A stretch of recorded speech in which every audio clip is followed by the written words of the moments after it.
A freelancer is an independent worker, a self-employed professional that works for basically whomever he or she wants. They have full freedom and control over their activity.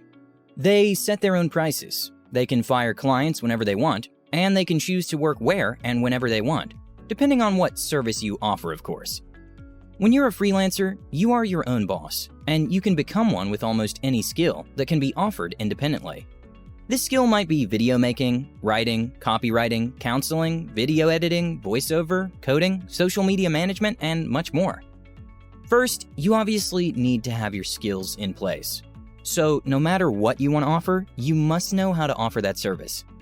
However, if you fake that you do have a skill, which you actually don't, you still might find a few clients, but they will give you bad reviews, and your new image and reputation as a freelancer will be destroyed, and thus your career will be disappointingly over. In order to find clients, you need to obsessively work on developing your skills to the point where you are 100% confident that you can bring value to the marketplace. As soon as you do, you're ready to start looking for clients. And in this video, I'm going to show you exactly how to find clients on platforms like Fiverr, Upwork, Freelancer, or any other freelancing platform.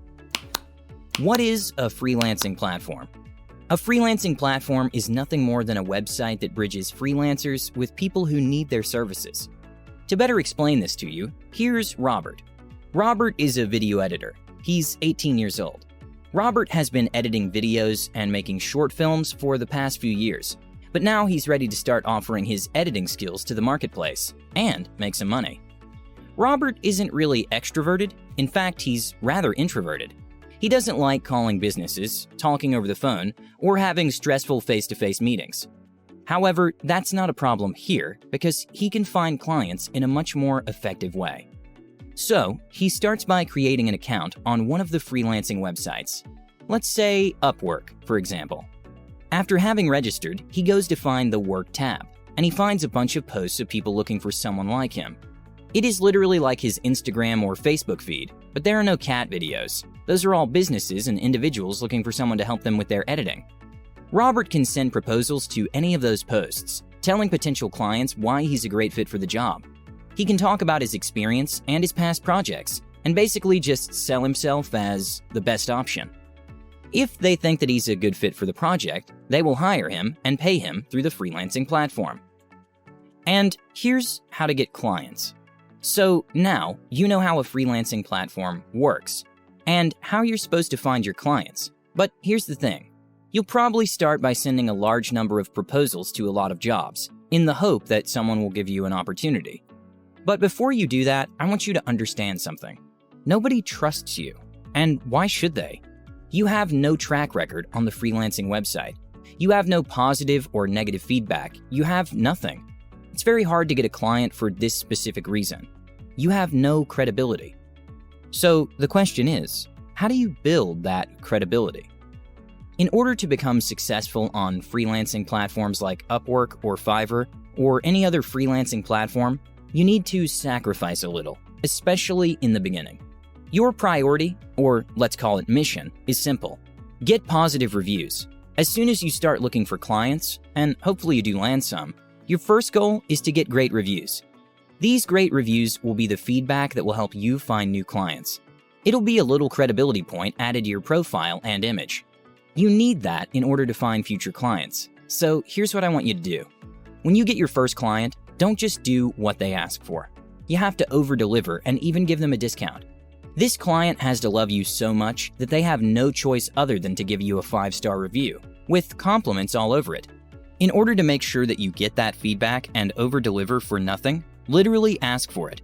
You could say something like, "Since I'm new on Upwork and I'm looking to get clients, here's a special offer. In exchange for a positive review, if well-deserved, I'm going to give you a discount on our first project." You got yourself a happy client. But that's not it.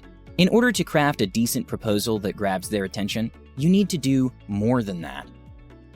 How to write a winning proposal. Put yourself in their position.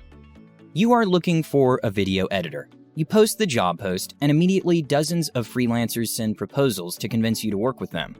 This is overwhelming, and they are reading through a bunch of, "Hi, my name is this, and I can do this, A, B, C, D, blah." blah, blah. You get the point. You see, in a sea of proposals that look the same, you have to somehow stand out. Instead of creating a generic, boring introduction, craft something interesting, maybe even entertaining, and offer more than just quote-unquote, why I'm a good editor. We actually made a video on how to sell anything to anyone, so if you want more details on that, check the description for the link. However, here's a brief summary. First of all, don't make it all about you. If the client described the job properly, you'll get the chance to tell them how you intend to get it done. Tell them what are the best tips and tricks that you'll use, and how your service is better than your competitors. In the case of the video editor, you might tell them what software you use, and what technique you apply in order to achieve high-quality color correction and grading. Tell them why your audio is always crystal clear, and how you can make his audio decent too, without the need of an extremely expensive microphone. Secondly, remember to stay relevant. If you copy-paste proposals here and there, you will fail. This is because you won't be listing relevant points that will help them in their specific situation. So offer as much value as you can.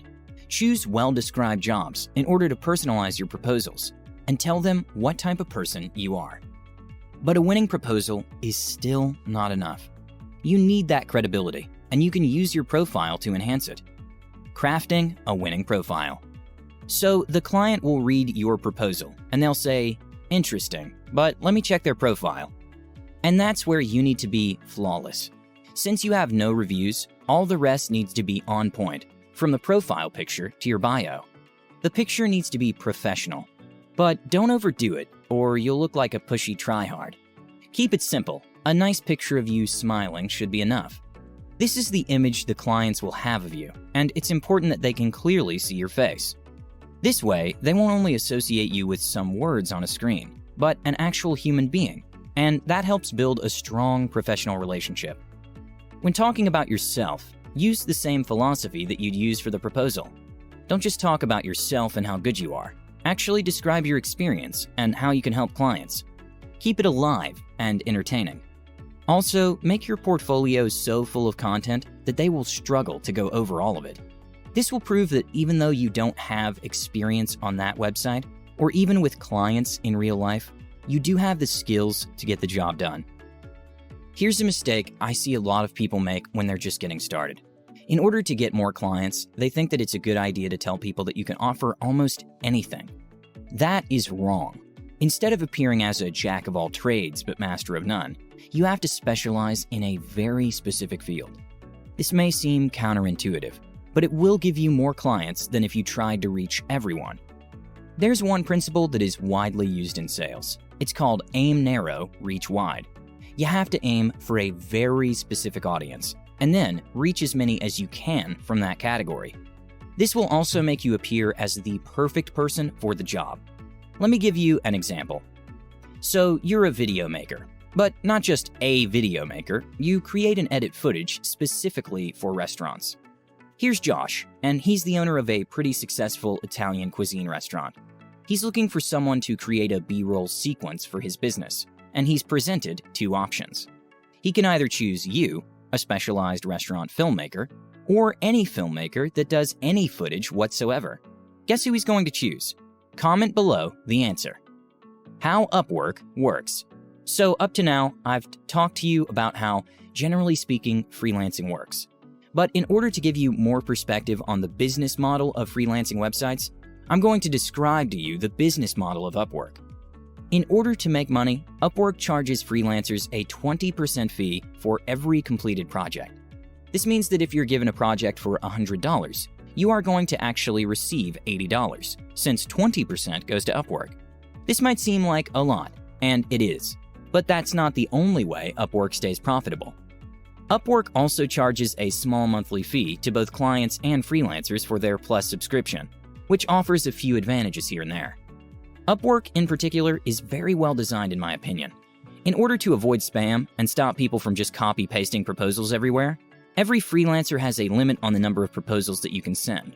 In fact, you have to use connects, which are like credits, in order to send a proposal. And it might be anything from 2 to 4 to 5 connects per proposal.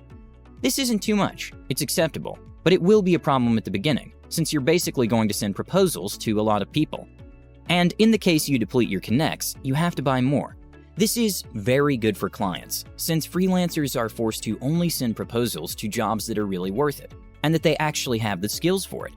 It stops spam, and that's why Upwork is so powerful.